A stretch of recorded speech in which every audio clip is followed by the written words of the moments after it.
comprehensive analysis of India's economy. It has become an essential part of the finance landscape. Apart from that, I am grateful for the valuable advice that we have received from Mr. Michael Bloomberg in the design of our Smart Cities program. As a mayor of one of the world's great cities, Mr. Bloomberg has personal insight into what makes a city tick. His ideas have enriched the design of our Smart Cities program. Under this program, we hope to create 100 cities which will become role model for urban development throughout the country. The world expects much from India in terms of contributing the global growth. To the extent that time permits, I would like to place before you my thoughts on how India intends to meet the challenge. I will touch upon three major areas. Firstly, I will discuss India's economic growth. Secondly, I will outline some of the administrative and policy reforms that have created and will sustain that growth. Thirdly, I will elaborate on the aspects of economic development which is of particular importance to me, namely job creation. Experts are unanimous that India is one of the world economy's brightest spots. We have low inflation, a low balance of payments, current account deficit, and a high rate of growth. This is the reason of good policy, not good fortune. Let me elaborate. Between 2008 and 2009, crude oil prices fell steeply from a peak of $147 per barrel to less than $50. This was a steeper fall than between 2014-15. Yet, in 2009-10, India's fiscal deficit, its current account deficit, and its inflation rate all substantially worse. And this slide was a form of higher base figure for all three. But in 2015-16, all three have improved from a lower base. Many other emerging economies also depend on imported oil. If oil prices were the driver of success, those countries would all be showing similar results. But they are not. We have not been lucky with global trade or growth. Both are low and have not helped us in terms of exports stimulus. We have not been lucky with monsoons or weather. 2015 and 2014 have both been drought years. Drought was compounded by unseasonal hailstorms. Yet, food grain production has remained much higher and inflation much lower than in the last comparable drought year, which was 2009 and 10. For India to be at the top of global growth tables is an unusual situation. Obviously, there are some who find that difficult to digest and come up with imaginative and fanciful ideas to belittle that achievement. The fact is that India's economic success is the hard-won result of prudence, sound policy, and effective management. I will elaborate on some of our policies later, but for now, let me emphasize just one fiscal consolidation. We have made ambitious fiscal targets in each of the previous 2 fiscal years. We have reduced the deficit even while increasing capital expenditure.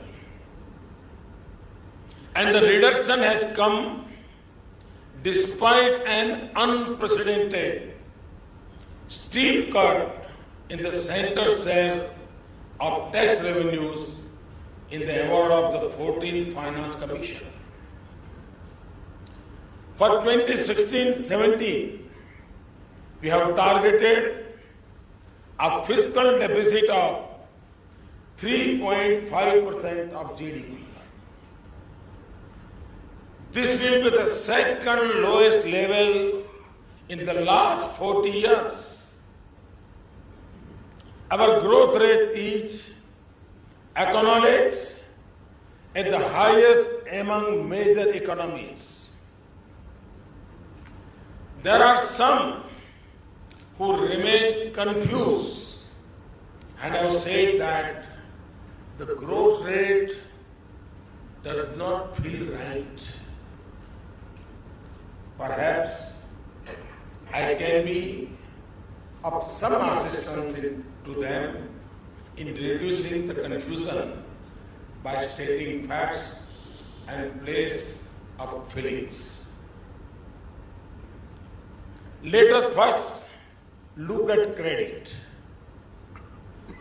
There has been a smart pickup in credit growth after September 2015.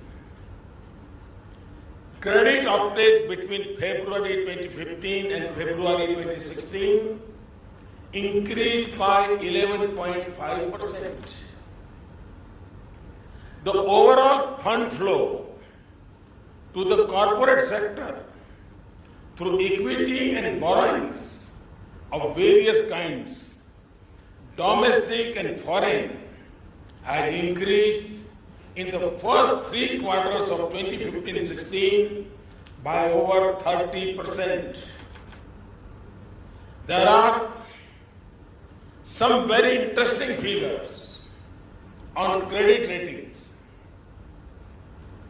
In 2013 and 2014, the number of firms whose credit rating was downgraded was much higher than those who were upgraded. That has now changed decisively. Upgrades are up and downgrades are down. In the first half of fiscal year 2015-16,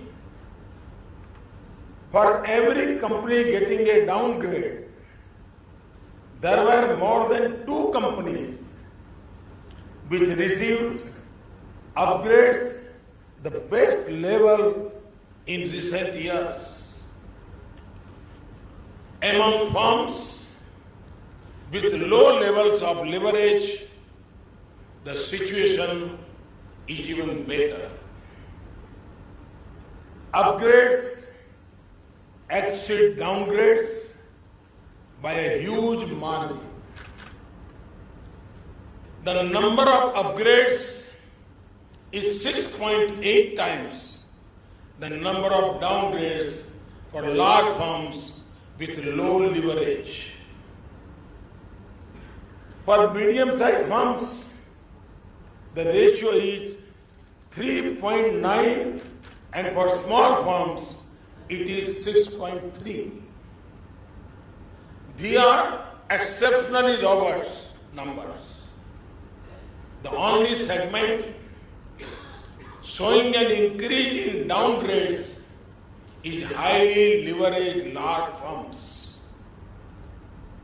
The government and Reserve Bank have taken tough action to recover dues from large corporate defaulters.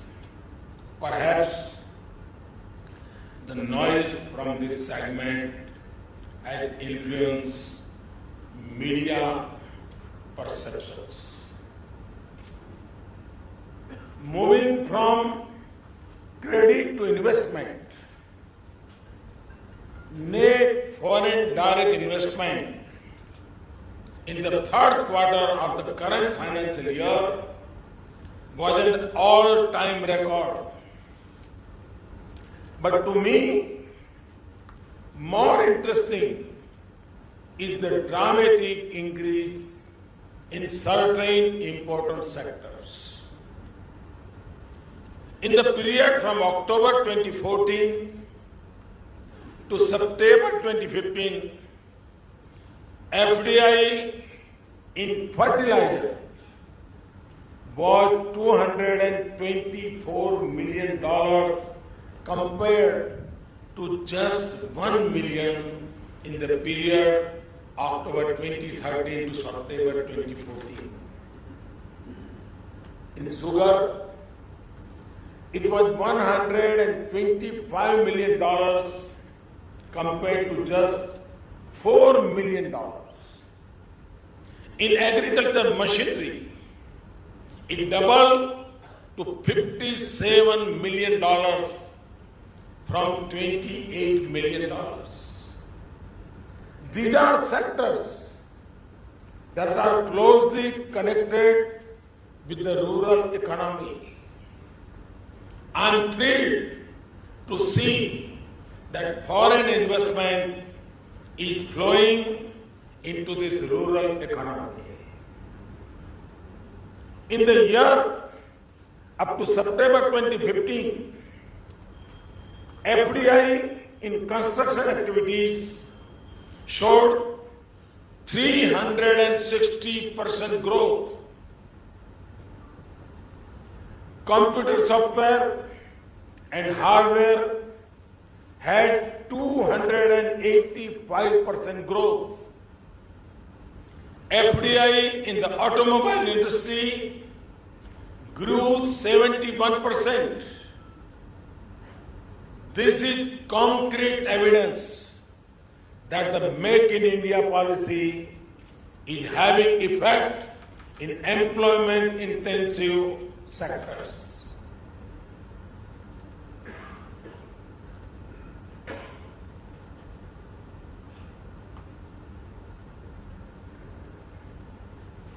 In a difficult global environment for exports, manufacturing output has fluctuated. However, several key subsectors of manufacturing are growing rapidly. Motor vehicle production, which is a strong indicator of consumer purchasing power and economic activity, has grown at 7.6%. The employment-intensive bearing apparel sector has grown at 8.7%. Manufacturing of furniture has grown by 57% and is suggesting a pickup in sales of flats and houses. Looking towards the future, let me turn to agriculture.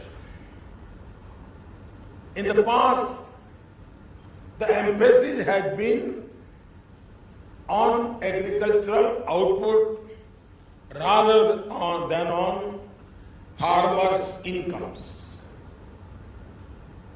I've set the objective of doubling farmers' income by 2022. I've laid this out as a challenge, but it is not merely a challenge. With a good strategy, well-designed programs, adequate resources, and good governance in implementation, this target is achievable. And as a large share of our population depends on agriculture, a doubling of farmers' incomes will have a strong benefits for other sectors of the economy. Let me outline our strategy. First, we have introduced a big focus on irrigation with a large increase in budget. We are taking a holistic approach which combines irrigation with water conservation. The aim is per drop, more crop.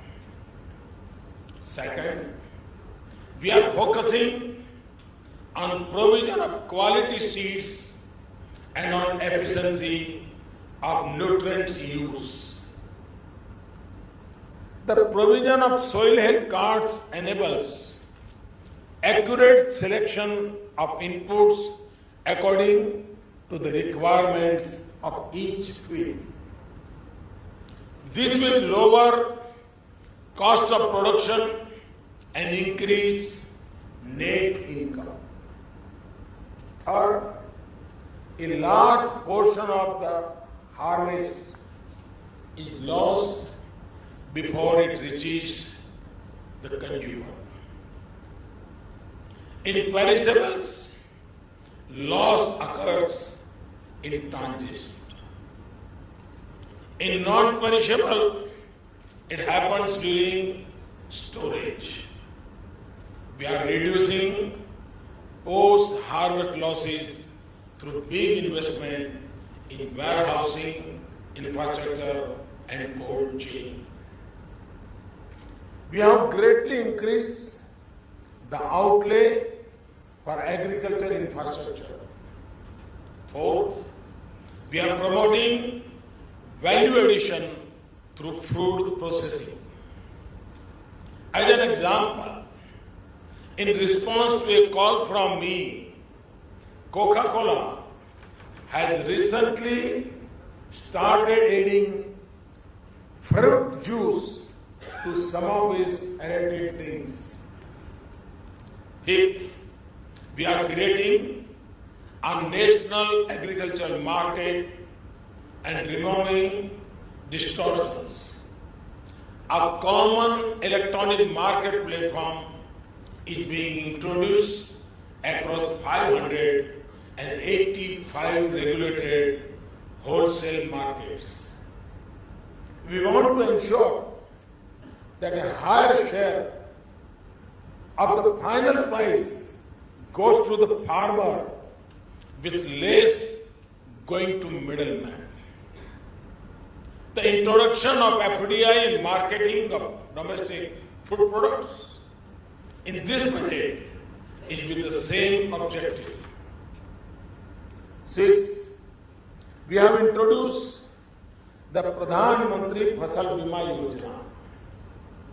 It is a comprehensive nationwide crop insurance program which offers farmers protection from risks beyond their control at an affordable cost. This scheme will ensure that their incomes are protected in times of adverse weather. Seventh, we will increase income from ancillary activities. Partly, this will be through poultry, honeybees, farm ponds and fisheries. We are also encouraging farmers to use uncultivated portions of their land, especially boundaries between fields, for growing timber and placing solar cells. Through a combination of growth in production, more efficient input use, reduction in post-harvest losses, higher valuation, reduced marketing margins, risk mitigation, and ancillary activities, I am confident we will achieve the targeted doubling of farmers' income.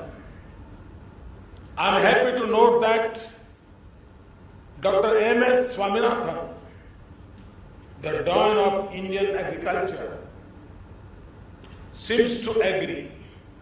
He wrote to me after the budget expressing gratitude for the farmer-centric budget. He welcomed the income orientation given to farming.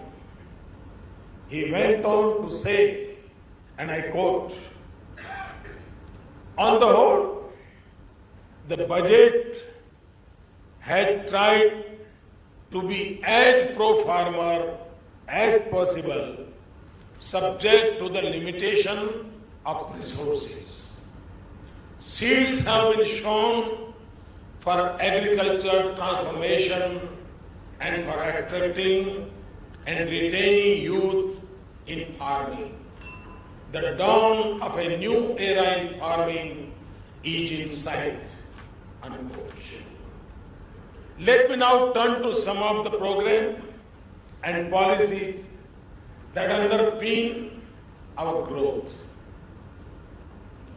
As I have said before, my goal is reform to transform. The aim of reform is to transform the lives of ordinary people. Let me start with administrative reforms and our focus on execution. In a country like India,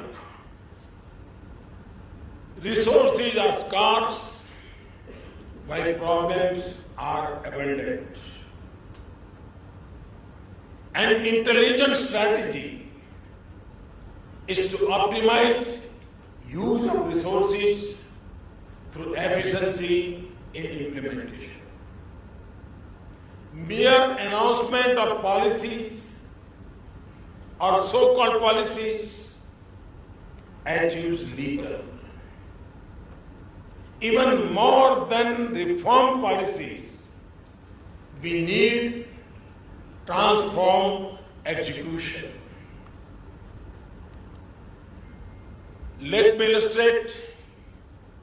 The National Food Security Act was passed in 2013 but remained without implementation in most of the states. In the Mahatma Gandhi National Rural Employment Guarantee Scheme, much of the expenditure was leaking out to touts, middlemen, and the non-poor through expenditure was recorded in the books. We are now implementing the Food Security Act nationwide. We have drastically reduced leakages in the employment guarantee scheme and ensured that money reaches those for whom it is intended. We are focused on creating durable assets that benefit the population rather than the touts. And instead of taking about the virtues of financial inclusion, we have actually completed the task and brought over 200 million people into the banking system. Our record on implementation in general and reduction in corruption in particular is now well understood. So I will be brief. Coal, minerals and spectrum have been auctioned transparently, raising large amounts. Managerial improvements have resulted in elimination of the power shortage, a record high in highway construction per day, and record port throughput. We have launched a number of new programs across various sectors. Many legacy issues have been solved. The number of stalled projects has declined. The long-closed Dabhol power plant is operational again, thanks to our coordinated efforts, and is generating power, saving jobs, and avoiding bad debts for the banks. Let me now turn to policy reforms. I referred to the durable reduction in inflation since this government took office. This is partly attributable to bold measures taken to strengthen monetary policy. Last year, we entered into a monetary framework agreement with the Reserve Bank of India. This year, we have introduced in the Finance Bill amendments to the Reserve Bank of India Act. Under this amendment, the RBI will have an inflation target and will set monetary policy through a monetary policy committee. The committee will have no member from the government. Through this reform, monetary policy will acquire an inflation focus and a level of institutional autonomy unprecedented in major emerging markets and greater than several developed countries. Together, with our adherence to the part of fiscal consolidation, this is a testimony to a strong commitment to macroeconomic prudence and stability. Another major policy reform is in the petroleum sector. Under new hydrocarbon exploration licensing policy, there will be pricing and marketing freedom and a transparent revenue sharing methodology. This will eliminate many layers of bureaucratic controls. For ongoing projects which have not been developed, we have also given marketing and pricing freedom subject to a transparent ceiling based on publish import parity prices. For renewal of existing production sharing contracts, we have introduced a transparent method involving a flat percentage increase in government profit share. This removes discretion and uncertainty. Parliament has passed the Real Estate Regulation Act, which will go a long way in transforming the real estate market, protecting buyers and promoting honest and healthy practices. Along with the passing of this long-pending bill, we have introduced tax incentives for developers and buyers of housing for the neo-middle class and the poor. The Udai scheme in the power sector has permanently changed the incentive structure for state governments. Ambitious operational targets are backed by credible incentive to perform.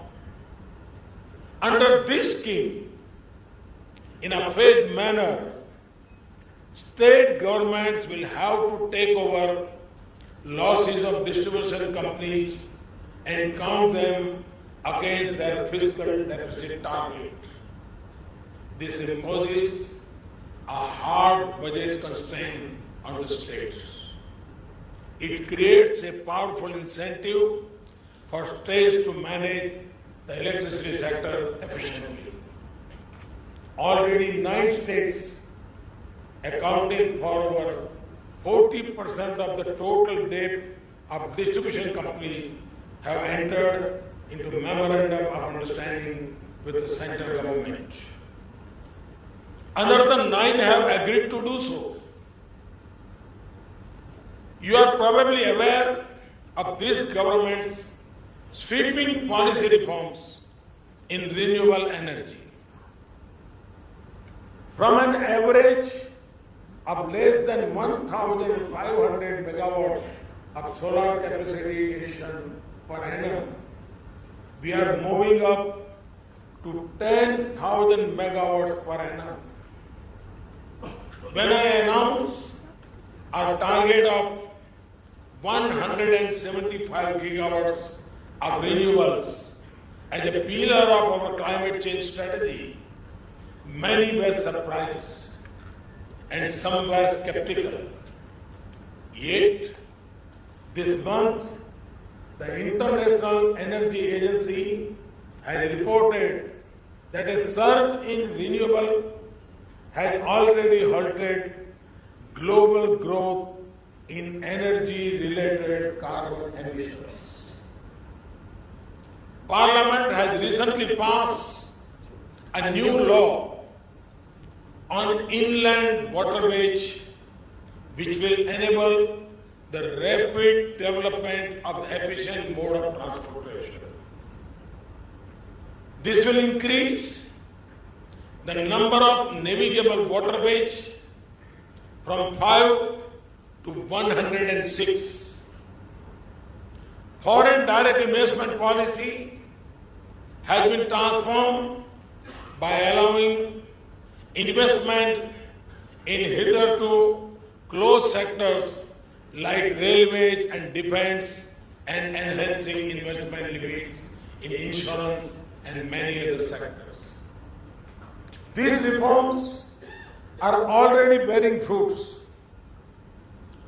2 new locomotive factories involving an investment of over $500 billion are being built in Bihar by GE and Alstom.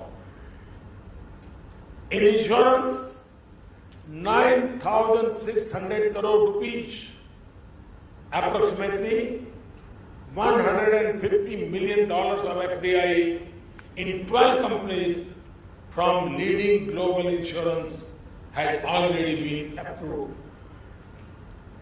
We have enhanced the limits for foreign investment in stock exchanges and allow them to be listed. I'm sure you are aware of the reforms we have undertaken to promote private equity venture capital and an ecosystem for startups. I note that this new economy is the focus of your panel discussions also. Finally, let me turn to the major steps we have taken in the area of generating employment. This is one of my highest priorities. India is a capital scarce, labor abundant country. 8. The corporate tax structure has favored capital intensive production. Tax benefits like accelerated depreciation and investment allowances have created an artificial bias against laborers. Labor regulations have also tended to promote informal employment without social protection rather than formal employment.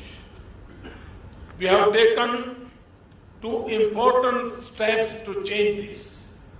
Firstly, if any firm subject to tax audit increases its workforce, it will get a 30% weighted tax reduction on the extra wage cost for 3 years. Earlier, such a benefit was available only to very few industrial employers and had so many restrictions that it was practically ineffective.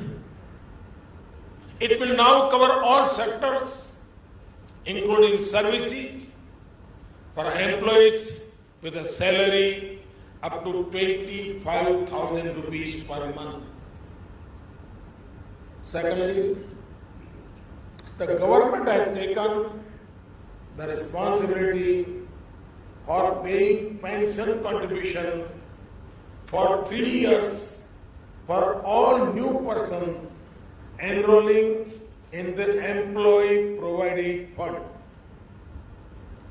This will apply to those with wages up to 15,000 rupees per month. We expect lakhs of the unemployed and the informally employed to benefit from these initiatives. In a reform to eliminate corruption in government recruitments, we have abolished interviews for lower and middle level positions. They will now be filled on the basis of transparent examination results. You are aware that results of government entrance examinations for engineering and medical colleges are being used by private colleges also. I am happy to announce one more measure to improve the labor market and benefit the unemployed. The government and the public sector undertakings conduct a number of recruitment examinations. So far, the scores in these examinations have been retained by the government. Hereafter, we will make available the results and the candidate information openly to all employers wherever consent is given by the candidate. This will create a positive Externality, it will provide a rich database which can be used by private sector employers as a ready-made and objective sourcing and screening mechanism. It will reduce search costs in the labor market for both employers and the employees. It will enable better matching of candidates from labor surplus areas with jobs in other regions. You may be aware of the spectacular progress of the Pradhan Mantri Yojna. Over 31 million loans have been sanctioned to entrepreneurs for a total value of nearly $90 billion this year. You will be pleased to know that 77% of these entrepreneurs are women and 22% of them are from the scheduled caste and scheduled tribes. Even if we assume conservatively that on average each enterprise creates just one sustainable job, this initiative itself amounts to 31 million in new employment.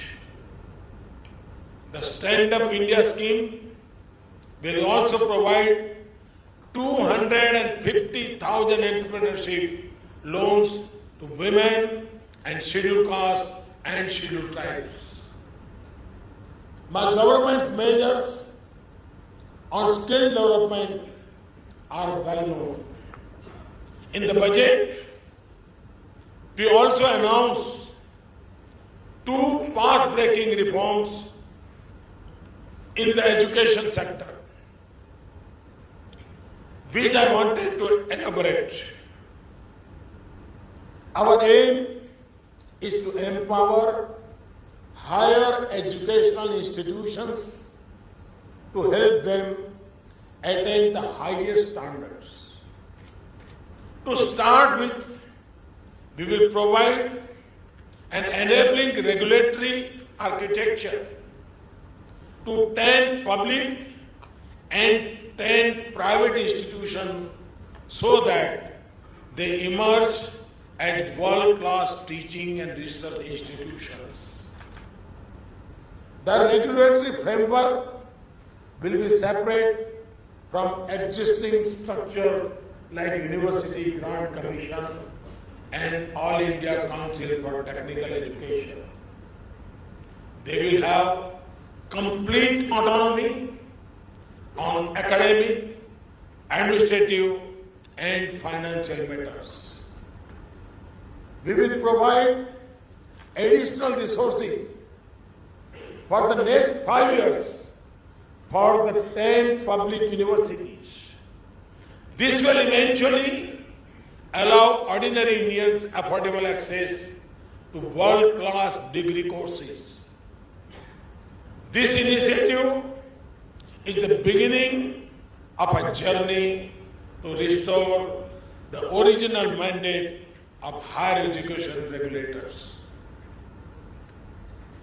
There should be facilitators and guides driven by norms of self-disclosure and transparency instead of top-down command and control.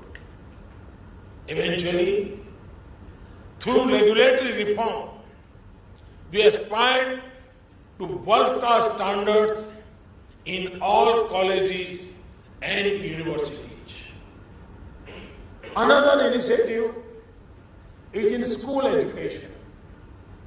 We have achieved much quantitative progress in access and pupil-teacher ratio. The foundation of today's knowledge economy is the quality of its school leavers. We have now decided that the quality of learning outcomes will be the government's primary objective. Accordingly, we will allocate an increasing share of resources under the Sarva Shiksha Abhiyan to quality. These funds will be used to promote local initiatives and innovations to improve learning outcomes. I'm sure all of you who are parents and all of you who are employers will welcome these steps in higher and school education respectively. In conclusion, ladies and gentlemen, we have initiated many steps, many more lie ahead. Some have begun bearing fruits.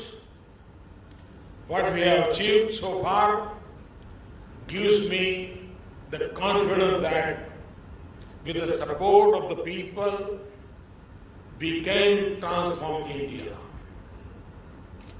I know it will be difficult, but I'm sure it is doable. And I'm confident it will be done. Thank you.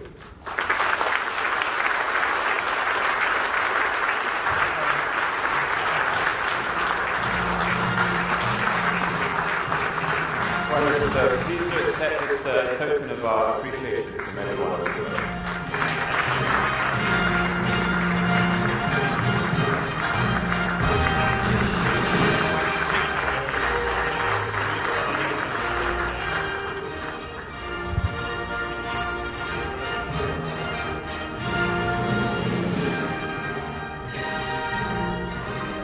Honourable Prime Minister, it's my great pleasure to formally thank you again for your words today, your very wide-ranging and detailed speech on your vision for the Indian economy. I was particularly struck by the vast range of the policy reforms that your government is undertaking, and certainly the focus and energy with which you're pursuing each of these goals, whether it be agricultural reform, the economic development of the countryside and the cities with the Smart Cities Initiative, the push to change to create a monetary policy committee in the central bank, and of course the crucial question of job creation across the nation. Issues that are both interesting for the Indian public here at home and also for our global audience of investors. You said that the world expects much from India, and indeed it does. You also said that the economic growth that we are enjoying in this country now is the result of good policy and not of good fortune. But we at Bloomberg do also wish you good fortune as you pursue your policies. So I would just like to thank you again and ask everyone to show their appreciation to the Honourable Prime Minister of India, Narendra Modi.